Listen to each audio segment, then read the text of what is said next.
Yo, Kymore is out. Jason is out. It's not just me, though. I got a squad. I'm squadded up today. I got my man Lance J, who's going to talk sports. And, man, we got a special guest, mental health professional John Coaxum, who's with us in the building today. And we're going to talk all things pressure on men. Let's get it, man. I don't know about y'all, but I'm ready to get my shift together. Let's go.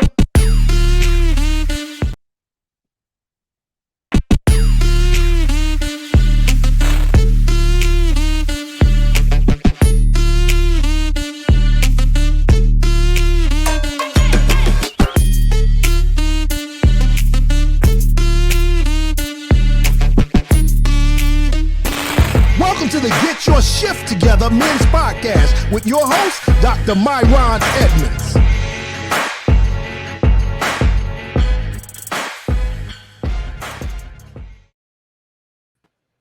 What's going on, fellas? What's going on? Yes, sir. Welcome, I need you to do me a favor before we get started. I know this is your show. Take the fat pictures of me out of your loop and replace them with the 200-pound James Lewis. Don't put 270-pound James Lewis in none of them pictures. I don't look like that no more.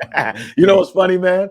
I didn't even notice that because I didn't even recognize the person. Was that you? Was that you in the promo? That was me, man. That was me weighing 275 pounds, man. Get that joker out of here. By the way, your boy Jay has gotten his shift all the way together, man. How many pounds have you lost, Jay? I lost about 70 pounds, man. I went from 270 to 200 even. Wow. Yo, man, I saw you in Huntsville recently, man. And of course, me and my wife were like, yo, we're really proud of you, man. Good work. Anyway, listen, fellas, welcome to the Get Your S.H.I.F.T. Together Men's Podcast. We're trying to help brothers to win in the things that matter, and we're keeping it all the way real today, as we always do. Kymore is not here, and we send our condolences to him and his family. He had to go and do a funeral, and Jay is – I don't know where Jay is. Like, I have a legitimate excuse for Kymore, but I have no idea where Jason DJ Walk is. And I did text him, and this Negro talking about he's at work.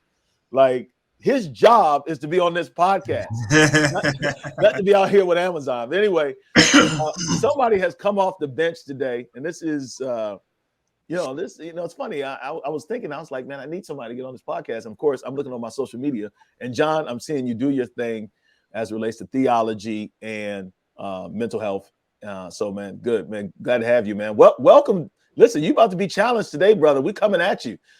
Are you glad? Are you ready? I don't know, but we're gonna see. We're gonna see, man.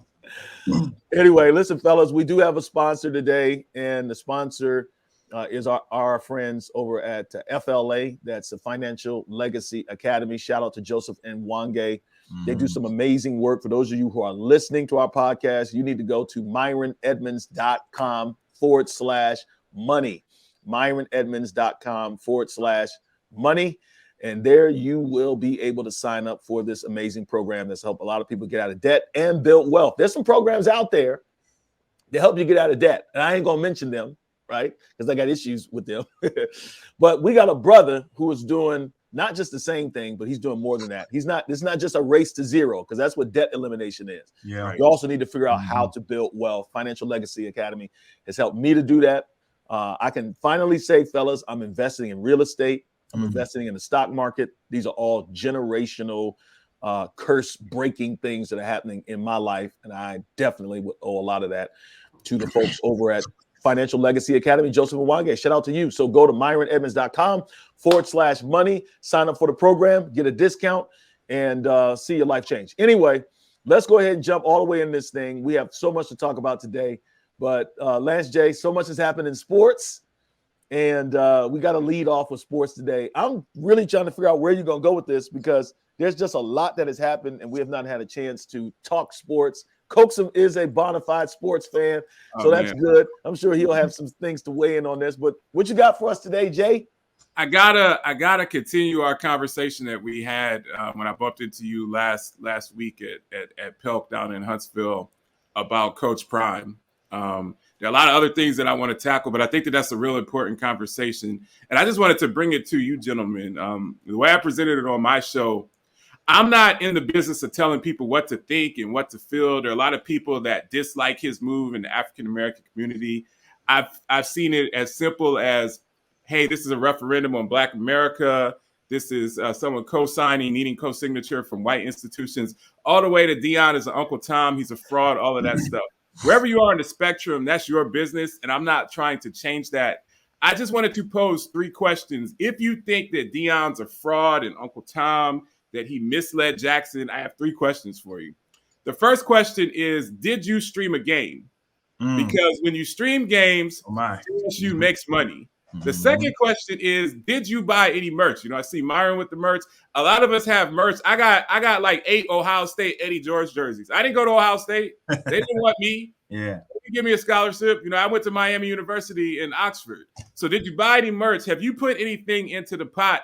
And then finally, do you understand that if you want to put it on Deion to take Jackson State to higher heights, they're going to have to leave the SWAC to do what you want them to do. Meaning they're not going to play Alabama A&M. They're not going to play FAMU. They're not going to play those schools. They have to move to the next level, meaning they would leave the SWAC. They're leaving the MEAC. They're leaving, you know, the band clash and all of that stuff. Would you call him a sellout if he took Jackson State, raised $200 million, built a new stadium, but then joined the Sun Belt Conference? And those are 3 questions that I just wanted to put out there. I'm not saying that one opinion is right and one is wrong. I don't want to get into the whole Black people can never build, but I do want to say that we can't put it on one person. The delegation of Black people, we have to decide that we're going to get behind somebody. Like even on this show, we got behind Kyrie Irving the other week and said, look, we don't agree with everything this brother said, but the way he's getting excoriated publicly is unacceptable. I may not agree with his theology. I may not agree with what he said, but I'm not going to let this brother get lynched on national television without putting our 2 cents in. We have to join up as Black people, but that's not as simple as one person doing all the work, sacrificing, building a program. We all have to put in on it, and that's my opinion. Go ahead, Coaxum. So no, I didn't buy any merch. Let me start off just by saying that. But I also don't believe that he was, you know, a sellout. I think that he brought a lot of attention to the school. I think a lot of kids got good opportunities by him being there. And my question is, what was he supposed to do? Was he supposed to stay there for, you know, eternity, forever? How long would have been enough for him? So him moving to, Colorado University? What is the school he went to? Yep. Was, you know, that's just how coaching works. People move up, right? And I think that, you know, some people will get mad at me saying that because they're thinking I'm saying leaving a Black school is moving up. That's not what I'm saying. I'm saying that he moved up, and then also another Black coach came behind him. Right. I think it was an assistant coach, was it not? Yep. Yeah. So he paved the way. He did his job. He brought notoriety to the school. What I do have an issue with is how people are treating him. And especially a couple of videos I saw on TikTok and on Instagram where they were like, you know, singing the bye-bye song to him or whatever, like, get out of here. Like he didn't do anything. I think that was wrong and needless. I mean, he came in, he did what he was supposed to do. They were winning, again, provided a good opportunity for kids, and he moved on. So I don't have an issue with it at all. Personally, I will say I probably should have supported more, but I didn't because I'm just not in that realm. I'm more in the NFL and NBA, less college. But I don't have a problem with it personally. Yeah, I actually have no issue with the fans and during halftime or anybody, you know, throwing hate and shade at Deion for the decision he made. Mainly because I think that's just a part of competition. I think. Right. Just in general, like even Draymond Green the other day, who's getting a fan thrown out. I think it's gotten a little bit ridiculous now, the way that these athletes are responding to, you know, to fans and, you know, and I would say even how fans are responding to athletes. But you can't tell me that, you know, with all the competitive energy and ire that was happening between JSU and some of these other universities, we saw Deion, you know, walk by a guy, try to shake his hand. I think he was the coach for Alabama State. Right. And the guy didn't want to shake his hand. I mean, that's part of competition. I remember when, what's the coach's name from Michigan? Harbaugh. When Harbaugh tried to shake Bill Belichick's hand after he beat him, and Bill Belichick didn't want to shake his hand. I mean, to me, that's a part of sports. If fans are upset and want to, you know, dog Deion from, you know, in terms of like the field of play, right, from the competitive nature of it, like my school versus your school, I'm just responding to John's point. I don't have no issue with that. Now, here's my point. Here's my issue with this whole thing with Deion. Now, I think it's fair that Deion is able to take any job that he wants to take. I agree with everybody. I think it'd be nonsensical for us to say anything otherwise. How many of us would pass up an opportunity to make $5 million a year?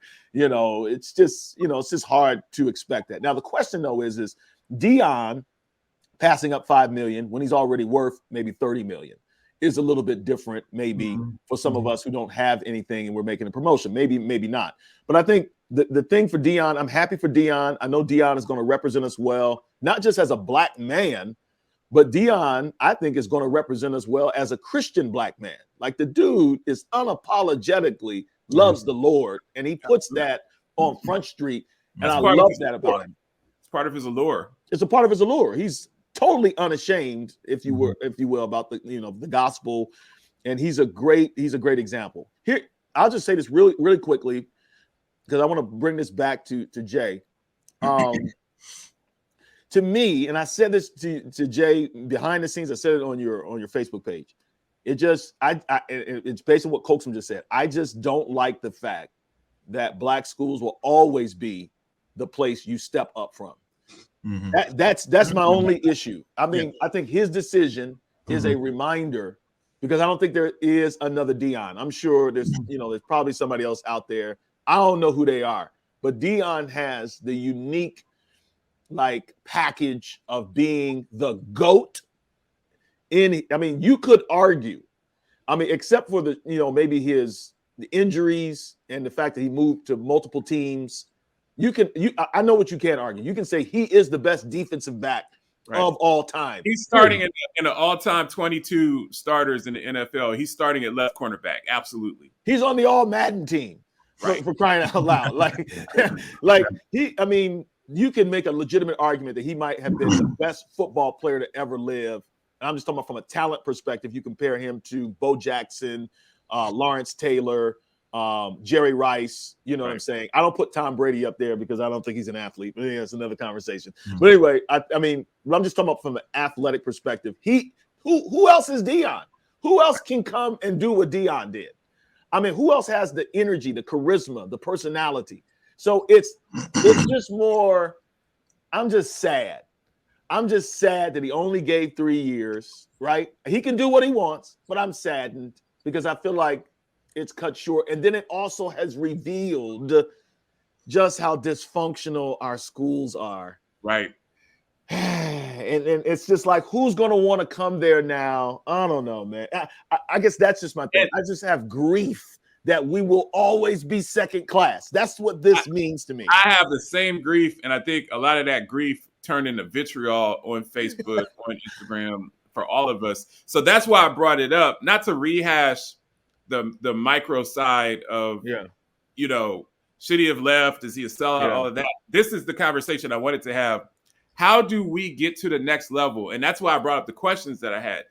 Do we as Black people support our own by streaming the games, by buying merch, by buying tickets, by writing a check if you have the money to send him $1,500? How do we get to the next level? Because we've seen with Deion, and I don't want to belabor the point because I know we have some great topics to unpack, but how do we build a monster? How do we build a program? Deion showed that he can get the same players that Alabama can get, but he'll never have the infrastructure that Alabama has. How do we, as Black people, build that infrastructure? How do we address the macroeconomics? Go ahead, Coach. So what do you think? Y'all familiar with Dr. Umar Johnson? Yeah, I'm not quoting him, but he did mention one time I was listening to him and he was talking about all the Black billionaires and millionaires that we have. And one of the things he said, he's like, what if we just divided up all of our HBCUs amongst all of these really wealthy Black individuals, and they each took a school and just poured into them and just poured in. Like they would have all the funding, all of the infrastructure, that they would need. And I kind of feel like that actually may be, a good idea. We can't tell people to do what to do with their money, but I think it would help bring unity, and it would bring funds to these schools if we ask our people who have actual money, to contribute to some of these programs and some of these HBCUs. You don't think these requests have gone out to the No, Yes, I do. I'm just saying it should be done. I'm saying yes, the requests have gone out, but it has yet to be done. That's what I'm saying. I'm saying, has it been done on a large scale? Are we seeing our Black billionaires and Black millionaires actually contributing to our schools? So we've asked them, but has it been done? That's my question. Well, I'm sure they're contributing, Pastor Coaxum, but are they contributing? You know, I was reading a study on Jackson, Mississippi, where the biggest issue isn't Coach Prime leaving, right? They literally don't have water to drink. Like the players on JSU have to brush their teeth with Aquafina.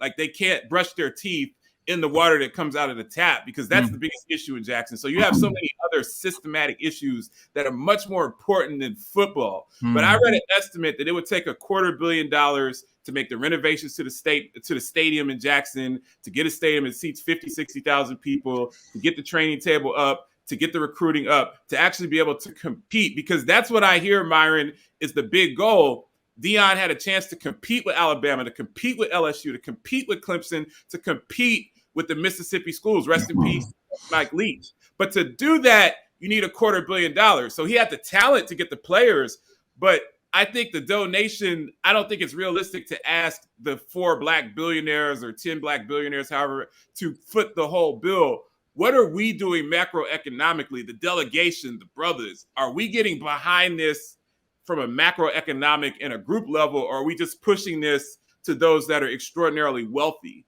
Can me and you write a check for $1,000? Sure. I can't write a check for $100,000, but I can write a check for $1,000. Are we willing to do that as Black people, to say we're all getting behind Coach Prime? We're going to flush this program with cash. We're going to send $50 here, $100 there, so that they can compete. And that's the question I really wanted to bring up and what I was asking. Man, that's the question, not just about HBCUs, but I would say all Black institutions in general. It's the struggle, you know. And the hard part about this conversation is you got 3 smart people on here, and like, not to take anything away from the collective wisdom and education that's on here right now, and you know, even experience in the marketplace and the church. All of us have worked for Black institutions, or we own our own Black institutions. Like Jay, here's the truth, man. I hate to say this. Lord knows I don't even want to say it on the air, but it feels like the inferiority complex has infected Black thought, right? To where we have a bunch of smart people. We just, I can't remember their names, but I just was watching, you know, this guy. He just had a global Hope Summit. I forgot his name. Hope, is it John Hope? Is that his name? The Black billionaire? I don't know. He brought this collective of Black people together recently. We have more wealthy Black people now than we have ever had. And think about this. Yeah. There is more money, not only in terms of income and assets and resources in Black America now than there ever has been before. But we are the number 1 consumers. What is it? Trillions of dollars we spend. Yeah. So it's not an issue of money. It's an issue of unity, right? And how we psychologically pull together. I live in a Jewish neighborhood, and they just, you know, the dollar doesn't leave. We hear this stuff all the time, and so much is made of the wealth gap between Black. But honestly, at the end of the day, think of the schools we went to, man. You know, why is Oakwood where it is right now? You know, it's like something is inherently wrong with us, and I hate to say it. I hate to say this. This is what it feels like, that there is something inherently wrong with us. I don't think it's our fault. I don't think you can say that slavery and all of the oppression that Black people have experienced and the intentional attempt of the powers that be to divide us, has not had an impact on our ability for self-determination and to pull ourselves together to do something. Do you have a Black grocery store in your neighborhood? Do you have a Black gas station? Right. Do you have a Black liquor store? Like, forget an HBCU. The only thing that we have, think about this. I'm going to ask, what's the only thing Black people have in their communities that's Black, that they really own? In most communities, what is it? Don't say liquor stores. No, we don't own those. We don't own those either. Right. The church. Yeah. the church. And so it was the church that started the HBCUs. All these HBCUs have come out of churches. They are all of them. Morehouse, Spelman, Clark, Atlanta, you name it. All of them. Lincoln, Oakwood, like all of them came out of churches, because the church was like the only place where there was a unity of mission and focus. And so what I'm saying is now that we have, and this is a whole nother conversation, but I'm saying, but now that the church is no longer the institutional voice of unity for Black people, what is? No, like there is nothing. We have no leaders. So I'm saying, if you're looking for leaders, like who are they? We used to look to the church, the pastors, the Martin Luther Kings of their day. Like these guys were religiously, I'm saying in Black culture, there is nothing. Tell me, and that's why people are mad about Deion, because yes, we are looking for a hero. We are looking for a leader. And Deion, to me, represented that. And so when Deion takes the opportunity, it reminds us again, Jay, and I was in here, that we don't have a unifying mission, organization, impetus that can pull together the resources that you're talking about. That to me is the breakdown. And I implore, as we wrap that up, I implore people to think on that level. You know, what's the root cause analysis? The Deion situation is systematic of something much bigger. What can we do to start looking at the bigger picture in everything that you unpacked? And that's exactly what I wanted from you, Myron and Pastor Coaxum. So thank you so much. Absolutely. No, it's a great conversation. And honestly, I think it leads to our next conversation that we're going to have, honestly, which is there's more of a serious tone here, fellas. And we really want your feedback on this. We'd love to have you please subscribe, please like, please give us a review. The Get Your Shift Together Men's Podcast. This conversation really, honestly, this is the foundation for why we exist.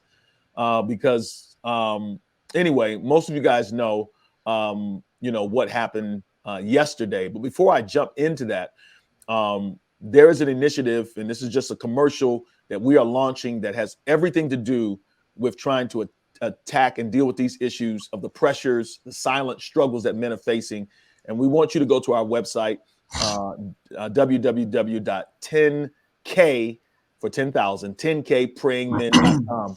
On January the 8th of 2023, we are hosting a virtual event where we're hoping to have a minimum of 10,000 men from all walks of life, whether they go to church or don't go to church. These are just men who are facing pressures and they want to see God move in their life. And they want to start the new year differently, not partying, but praying. Mm-hmm. And it's going to be amazing. Dr. Barry Black's going to be with us. Eric Thomas is going to be with us. Pastor Michael McBride, who leads the national organization LiveFreeUSA.org, will be with us. He has done tremendous work in Oakland, California to reduce violence by 50% in Oakland, California, fellas. This guy's a straight up beast, and he's going to share some things with us. So it's going to be an inspirational event. We're asking brothers to have watch parties. We're asking brothers to pull their churches, their fraternities together. But 10,000 Praying Men vision was basically, as a great segue, to respond to the pressure that men face, and that oftentimes men do not have a place to take their pressure. And so just yesterday, most of us heard the news about Stephen Twitch Boss, who was the DJ for the Ellen DeGeneres show. He was a dancer. I think he danced for Janet Jackson. He's been on reality TV. But, man, here's what. I didn't know much about him because I wasn't really a watcher of the Ellen DeGeneres show. But, man, my social media was blowing up. There's been quite a few folks who have died. Takeoff recently. It wasn't suicide, but he was murdered. Mm-hmm. There was a lot of response to that. I'm telling you, there is a lot of response and energy to this guy. And I didn't really know who he was, but so many people have personal encounters with him. They're showing personal videos with him of him being an encourager. Everybody was talking about how joyful he was. People were talking about how talented he was. They talk about his wife that he leaves and his 3 children that he leaves.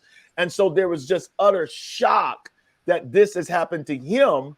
People didn't see this coming. I think that's the thing. And this is the thing with men, I think, that we miss. And I'm so glad you're here, Pastor Coaxum, John, and you, Jay, as well, coming from the healthcare industry. Like, with men, sometimes people are shocked when these things happen. And a lot of times they're shocked, fellas, because we as men do well at masking our pain, number one, or we don't really have, we don't think we have places to deal with our pain. The way the story breaks down, at least from what I've read, he just celebrated his 9th wedding anniversary. He had a post online. Him and his wife are posting constantly of them dancing, and everything looks good, right?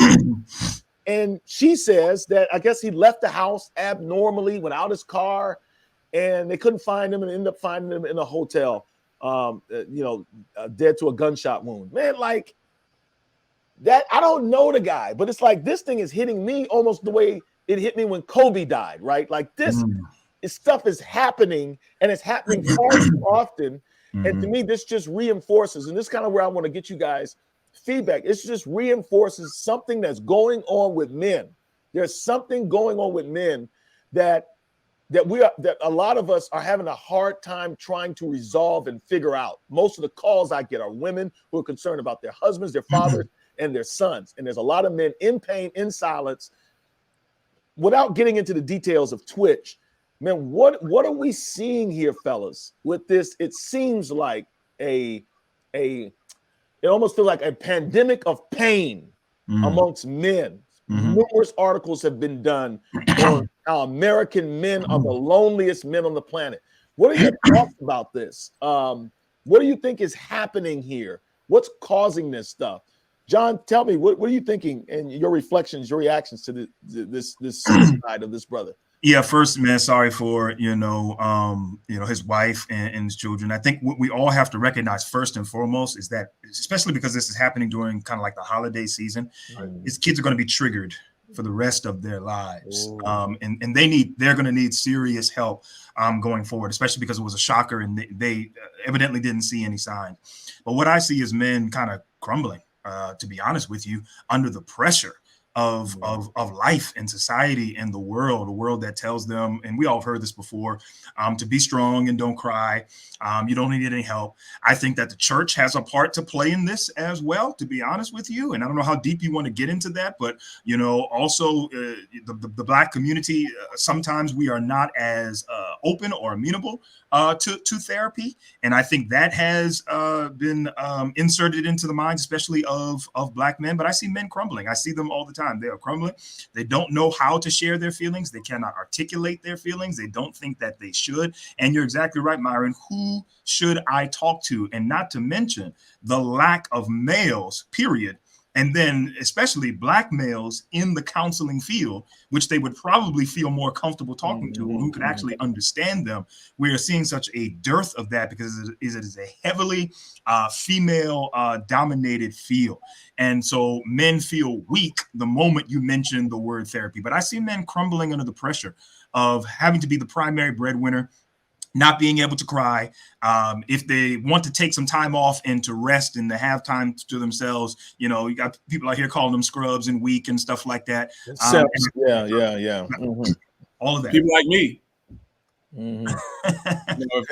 If KD wants to sit out a couple games, I'm on him.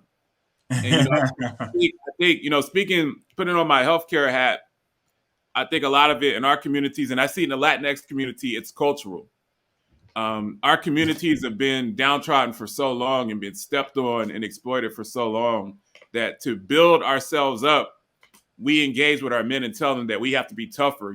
They say all the time, if you want to be an African-American and be successful in the business world, you got to be 3 times better than your Caucasian counterpart. So part of that is not just the book smarts. It's not just the education. It's not, being Dr. Myron Edmonds, being a great speaker, touring, having to Get Your Shift Together podcast. But it also means you can't cry in front of your kids. You can't cry in front of your wife.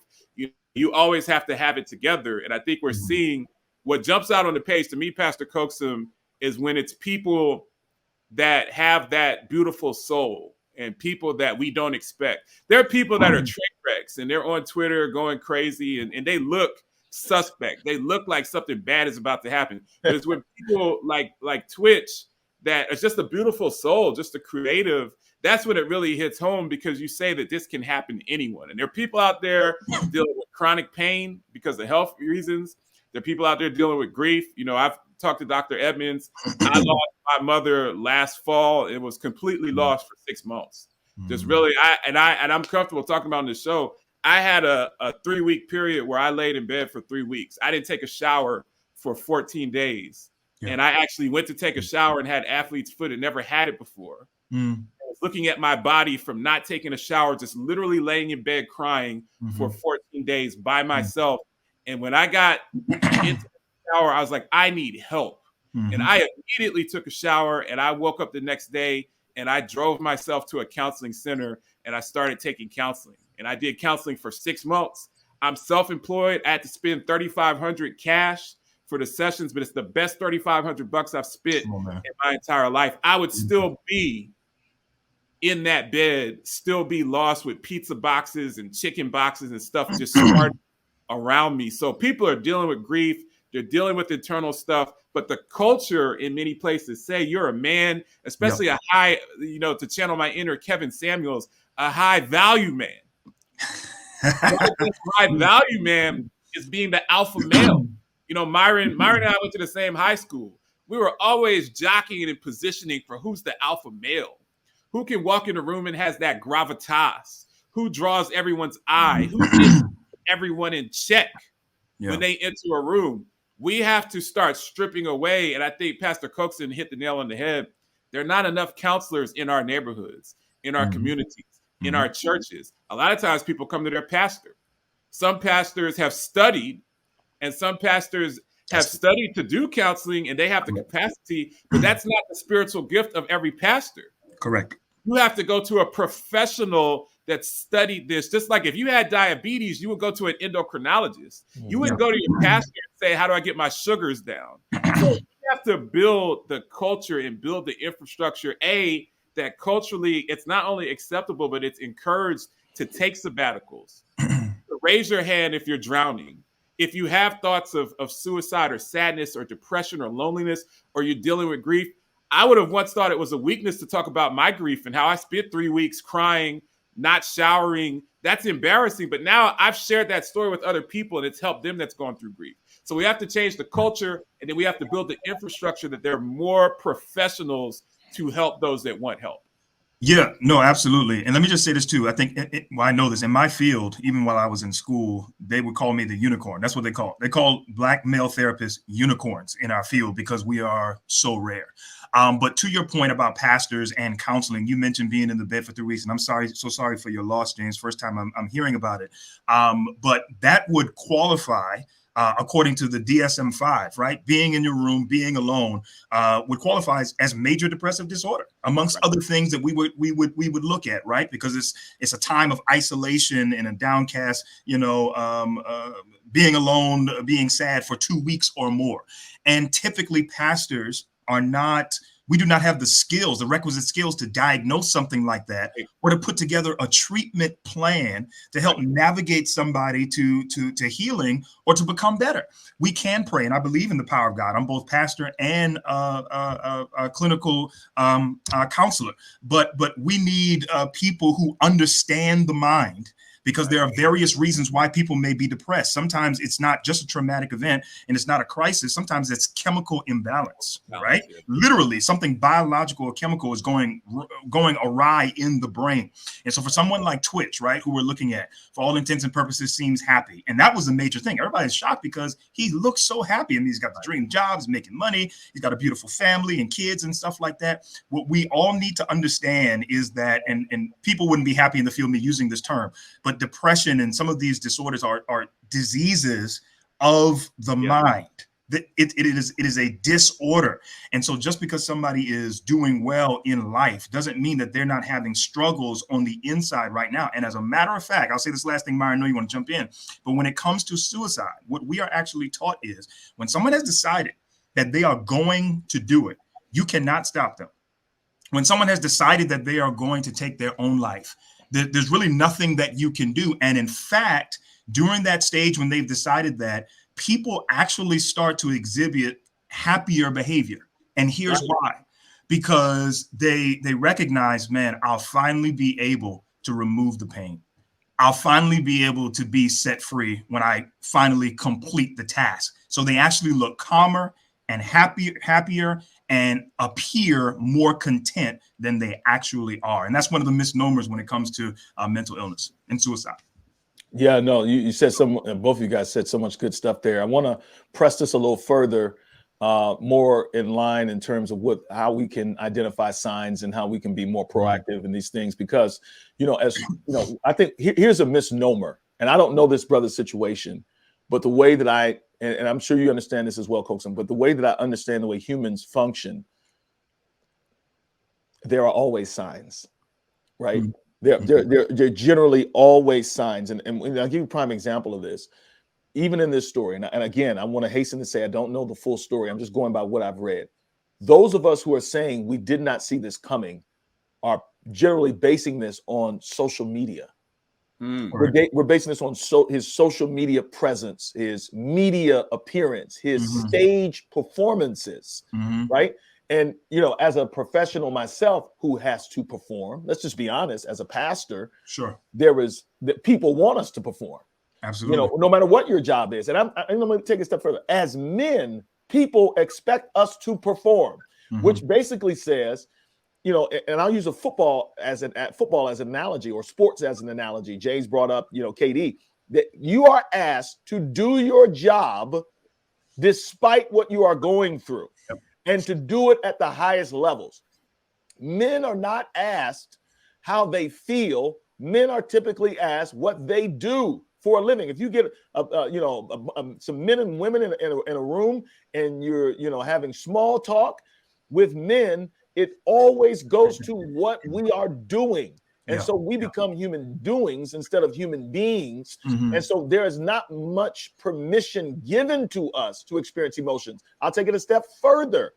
When you hear the term emotional is always considered to be a gender-specific terminology. No question. Like somebody is emotional. And if a man is emotional, he's acting like a woman. If you're emotional, you are human. Like humans have emotions, just that men have not been given permission. We have not been given permission to that. So I'm going back to Twitch. It's just hard for me to believe that we as human beings, the way we function, have not given off any indications. And this is not to blame his family. And I'm going to give you an example of this. The wife ran out of the house, from what the reports are, to a police station, because she saw something that was disturbing about his behavior, right? And then that is what led to the police, looking for him in a hotel and so forth. My point is she saw something, and here I'm bringing it home. She saw something in real life that we didn't see on his social media life, right? And so here's what I want you to speak to, you brothers to speak to. Give guidance, give some practical wisdom to those of us. If I was, for example, James is my brother. Had I known that Jay was laying in his bed for 2 weeks, man, that should have been a sign to me. Reach out. But a lot of times I think people are ill-equipped, and I want every brother that's listening right now to listen carefully, because we always talking about we didn't see it coming, and a lot of times we just don't know what to see coming. You understand what I'm saying? So let's talk a little bit about, how we can identify and what we need to be doing. Before you answer this, in the military, I was shocked to hear this, Coaxum. One of the reasons why they recruited my old behind to the military is because they have so many suicides. The Air Force was leading all branches in suicides, right? So they're like, man, bring pastor, anybody, come on in, get into the military. We need chaplains. One of the things that they train us when it comes to suicide is that we are supposed to directly ask a person, do you want to take your own life? Period. Like this not, you shouldn't dance with it. I just had a friend of mine recently that had been going some things, and I asked him directly, are you thinking about taking your own life? Those are some steps. And then if they answer the affirmative, we are to go and to help them to remove anything dangerous in their presence that they can use to take their own life. I didn't know that until I went to a military training. I wouldn't have known to do that. I have children that are going through emotional difficulties. I'm gonna even jump in, Myron. So anyway, let's give them practical steps on how they can identify and what they can do when we didn't see this coming. Maybe we did see it. I'm going to speak from my personal experience. One of the first things that I did And I'm comfortable talking about this because, I'm redeemed and God has done so much for me and my family. Yeah. I came home. You were at my mother's funeral, Myron. You were sitting with me. You were sitting, right next to me or a couple of rows next to me. I came home and I have a lot of guns. I removed all of my guns from my residence the day that I came home. So when you were at my mother's funeral, I came home, I loaded up all of my guns and I gave them to a friend. And I left them at some of those guns I still haven't reclaimed. Not because I really was at that place, but I was at such a low point. And I knew from my training as a healthcare that you don't want to have those type of things around you if you're at such a low point. A lot of people know I lost my grandfather as well. So my grandfather and mother were the two closest people in the world to me. And I lost both of them within 10 days of one another and just was not ready. You're never trained to lose multiple people. You have people that are sick, facing cancer, facing illness, but losing 2 or 3 people at once, that's why I grieve. I look at Vanessa Bryant and just how strong of a woman. I can't imagine losing my spouse and losing my child at the same time. And being able to then get up a few weeks later and stand on the podium at Staples Center and memorialize them. That just made me think so highly of her. But I digress. 2 things, and I'll pass it to Pastor Coaxum. 2 things that, I talk about my experience, taking care of the temple. People that are really struggling, you can see in their appearance, the way that they dress, personal hygiene, how they eat. Usually have patterns where they stop eating or they start overeating or consuming more drugs or things like that if they're really on the brink. And that's one thing they teach, in the medical field. The second thing is sleep patterns. Someone that's really disengaged, you kind of get into that phase where you want the pain to go away. Well, the pain goes away when you're asleep. So if you have someone, and I've talked to people, especially about kids, if you have a kid that's sleeping 16, 17 hours, a day, something's not right. Need to engage, so my experience is the way people present themselves, their personal hygiene, all of that, and then their sleep patterns are telltale signs. If something changes abruptly in those 2 things, there's probably something going on. Hey, before you jump in here, Coaxum, just for any brother that's listening or watching right now, and you feel like you need some help, there are tons of crisis hotlines out there, but I just want to recommend to you guys, just text "I need help" to 988. 988, just text "I need help" to 988. Literally, it doesn't even have to say "I need help." You can text anything, say "yo," whatever. 988 is a crisis text line. There's a phone number associated with it. And if you do have feelings where you feel overwhelmed, you may be feeling thoughts of foreboding, of depression, of despair, we want to encourage you right now, take this opportunity to get the help that you need so that you're still here to see your children. You're still here to be with your wives. You're still here to fulfill your purpose in life. Again, on the screen, if you're listening, just text "I need help" to the number 988. Coaxum, talk more about, in your practice. I know you've seen quite a bit of this and you're dealing a lot with men, but how do we see the signs? So much has been said. James has poured out some stuff about him personally, but there's so much has been made of like we didn't see it coming. Is that true? Is it true? How much can you mask this stuff, and can we really actually see some things that we need, and what can we do about it? I mean, sometimes we can, and then there are times where we just don't recognize it, right? Or the signs aren't clear to the average person. I mean, I'm trained. I went to school, and now I can kind of look and see stuff. But will I catch it every single time? Probably not. No. I mean, I can't read thoughts and I don't know, but I will agree with everything that James said, the lack of sleep. I will really want to bear down and emphasize the isolation piece. That is huge. That is huge. Connection. Listen, when one of the first questions that we ask as mental health professionals and counselors is about your social structure and your social support group. If somebody tells us they have no social support, they are automatically, bells begin to ring. Red flags go off immediately. That person is at risk for suicide or some other danger or harm. All right. Of course, we assess further to try to figure that out. But connection is huge. This is why, and Myron didn't tell me to say this, is that men actually do need groups like the Winning Circle. We need this because we like to isolate ourselves, and in secrecy, these thoughts begin to fester and they become worse. Also, too, man, people just behaving recklessly or dangerously, drinking more alcohol than usual. You know, they're just displaying signs that this is not typically John. This is not typically Myron. James doesn't act this way. Stuff like that are all telltale signs. I had a friend who had a friend of hers who called her and just started talking immediately saying, you know, listen, I just want to thank you for all that you've done. And, you know, this may be our last conversation, but I just want to let you know, I want to thank you so much for all that we've done and all you've done for me and stuff like that. And then hung up the phone. And my friend was just like, whoa, this is crazy. And immediately she called around, asked family and friends, then called the police to do a wellness check, and come to find out the girl was actually thinking about taking her own life. Yeah. And so I think that one of the things that we have to do, because when I heard about Twitch and how so many people were bothered by that, I immediately texted my family group chat immediately. And I told them, I said, listen, y'all, none of us should struggle alone. If you need somebody to talk to, call me. I don't care what it is. I don't care what you think, what the politics are, what your orientation are. I could not care less. But we should not struggle alone. Keep God first. I love y'all, period. And everybody started saying, yeah, I love you too, all that kind of stuff. That's the kind of environment that we need to create, an atmosphere that we need to create around us. Myron, we know that you're that. James, I believe you're that as well. But everybody has to be a committee of one to everybody in their group and let them know, hey, if you are struggling, you can talk to me about anything and I will not judge you. So I think that's where we kind of have to start. Brothers, if you feel like you don't have a circle, if you feel like you don't have a community, that's one of the things that we've been big on. Honestly, I feel like community is the solution.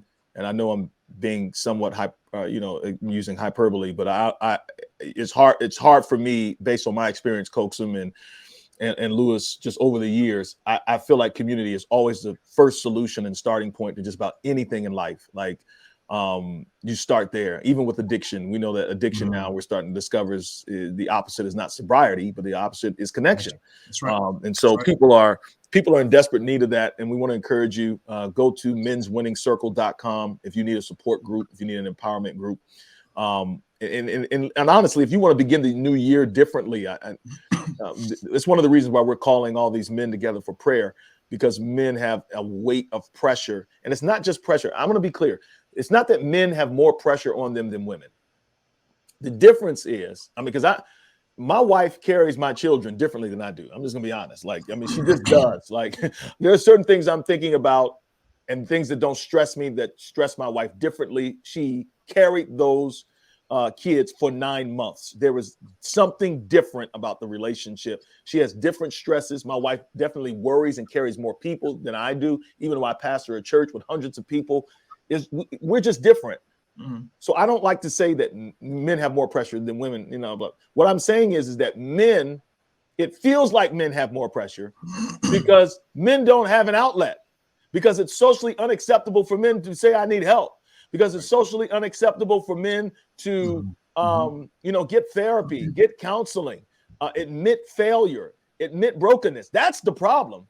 In circles with even women, black women who have been asked to be strong. Both black men and women have been asked to carry stuff that it's not human because of our experience. But I feel like with men, there's just no permission culturally, psychologically, from a social construct perspective to admit weakness. And this is always seen as weakness. Go ahead.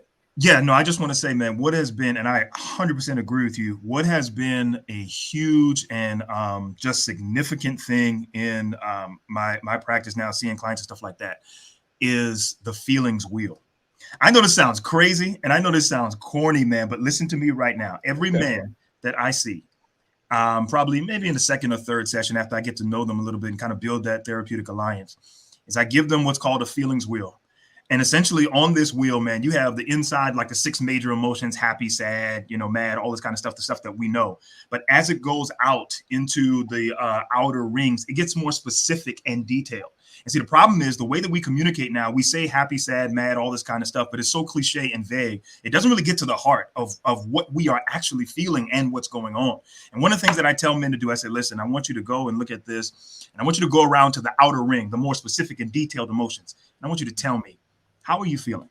Brothers, I mean, literally, I have watched men just crumble. I mean, just break down. I mean, cry, all tears, because they have never had the language. They have never had the wherewithal to be able to state and to clearly articulate what they are actually feeling, man. And it's just in that moment that they recognize, man, I've been feeling this. It's like unpacking your bags from a long trip away from home. And I've seen men do this. And so I think that, in for all, therapists out there, for all people who are seeking therapy, one of the things that we have to do is just get in touch with our emotions. And the feelings wheel, for me, is a powerful way to do that. Man, that's good. That's good. Listen, fellas, we've talked much about this. Hopefully we have helped to save a brother's life, helped to encourage a brother that's here. We send our condolences not only to Twitch's family, but to all families out there. And there's a whole nother conversation we can have about this, about the survivor's guilt that many family members have who have experienced suicide in their family. It's not your fault. Whether you had the tools or you didn't have the tools, it's not your fault. For whatever reason, the decision was made, and I don't want anybody to carry that weight and that burden that it was your fault that somebody was in that moment of despair. The good news is that God loves us despite, what decision we make. And then there's some theological stuff in here. I just want y'all to know God understands, God cares, and there is nothing that can separate us from the love of God. Nothing. That's what the word of God says. Fellas, I just want to emphasize real quick before we leave.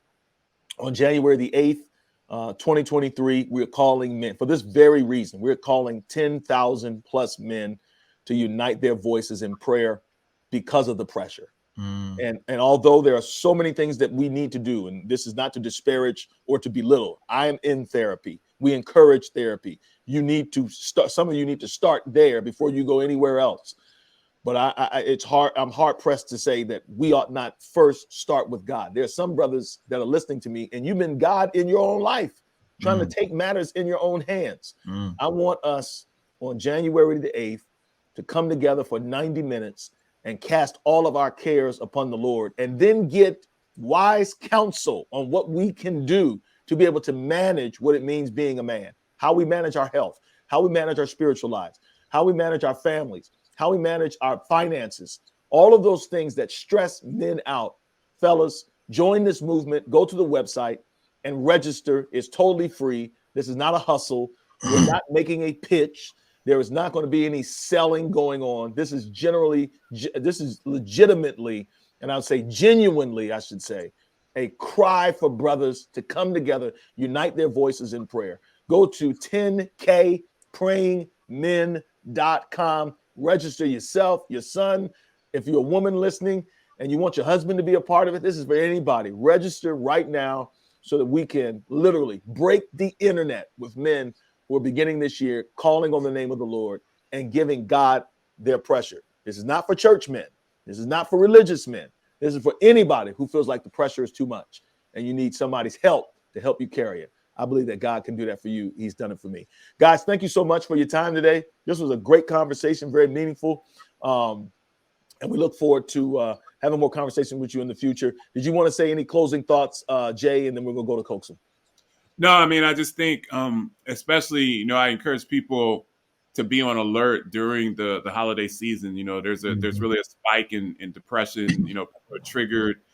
We mentioned, Twitch's kids. They're always going to be triggered by his passing so close to Christmas. So Christmas is going to become a time of despair for them when most of us are celebrating. So look for people, and I think that Pastor Coaxum just really had some great nuggets of wisdom. It's really just about looking for those signs and just being aware. Sometimes we have to be aware. When I went to therapy, one of the things that was a turning point to me, Dr. Edmonds, is when my therapist reversed it on me and said, hey, you're going through a lot, but think about what your father's going through.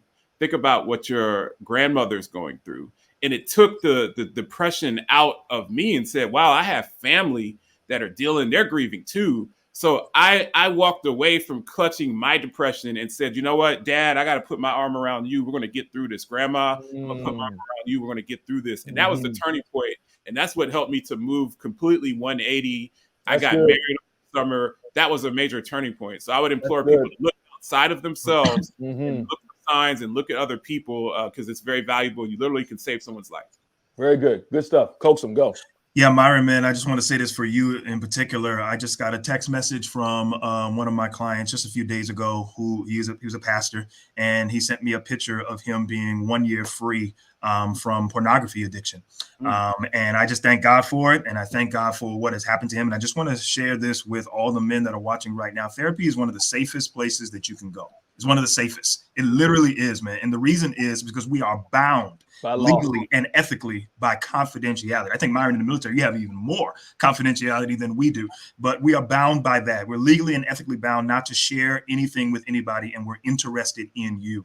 And so I pray that you will really consider going to therapy, take away all the taboo and the stigma from it, and get yourself some help so that you can live a better life. Good stuff, fellas. If you're looking for a therapist, go to psychologytoday.com, and you literally can filter. Like you can literally design and build the kind of therapist you're looking for, from race to religion to even your insurance. Go to psychologytoday.com. You can even put your zip code in there and you'll find somebody in your local area. You have to do it that way because of the state, the laws of the state. All right. Anyway, much love, guys. Thank you so much. Great conversation, guys. Y'all have a great Christmas, man. Have a great holiday season. Peace out. Thank you, guys.